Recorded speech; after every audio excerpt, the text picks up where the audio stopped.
এই মুগ্ধ, তুই এভাবে তাড়াহুড়ো করে কোথায় যাচ্ছিস? আব্বু, আমার বন্ধুরা সবাই আন্দোলন করছে, আমি ওখানেই যাচ্ছি। না, একদম বাইরে যাবি না।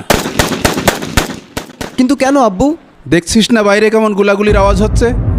তুই বাইরে গেলে তোর গায়েও গুলি লাগতে পারে। ওহ আব্বু, তুমি এসব নিয়ে চিন্তাই করো না, আমার বন্ধুরা সব রাজপথে আছে, আমাদের কিচ্ছু হবে না, একদম বের হবি না, যা ঘরে যে বস। তাহলে তুমি এক কাজ কর, বাজার থেকে আমার জন্য শাড়ি চুড়ি কিনে নিয়ে আসো, আমি শাড়ি চুড়ি পরে ঘরে বসে থাকি। চপ বিয়াদব, তুই আমার থেকে বেশি বুঝিস। দেখো আব্বু, তুমি যদি আমাকে এখন আন্দোলনে যেতে না দাও তাহলে কিন্তু আমি সুইসাইড করবো। এই, তুই যে এত আন্দোলন করছিস, আন্দোলন করে কি পাবি? তোর জীবন গেলে আর ফিরে পাবি? আন্দোলন করে কি পাবো আর কি পাবো না তা আমি জানি না, তবে তবে আমার বন্ধুরা সব বিপদে, ওদের পাশে আমাকে দাঁড়াতেই হবে।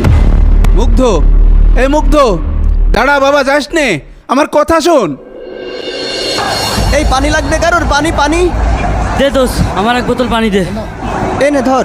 এই পানি লাগবে কারোর? পানি পানি। দোস্ত, তাহলে কি করবি? দুপুরে তো খাওয়া দাওয়া হয়নি, চল বাড়ির দিক চল। এখনো অনেকগুলো পানি আছে, এই পানিগুলো শেষ হবে তারপরে যাব। দোস্ত, আমার কেন জানি মনে হচ্ছে আমাদের কারোর ক্ষতি হয়ে যাবে না। কি যে বলিস না, আল্লাহ।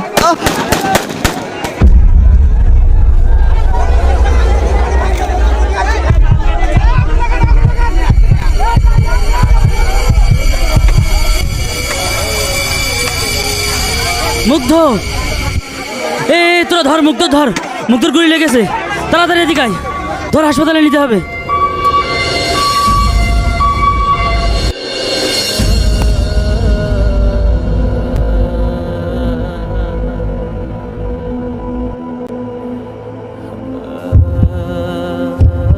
আল্লাহ, এটা যেন আমার মুগ্ধ না হয়, আমার মুগ্ধ যেন জীবিত অবস্থায় আমার কাছে ফিরে আসে।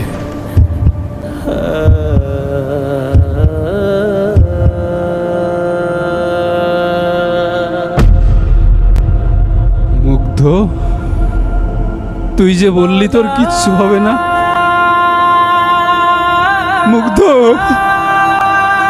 আমার মুগ্ধ। বাবা, কথা বল বাবা।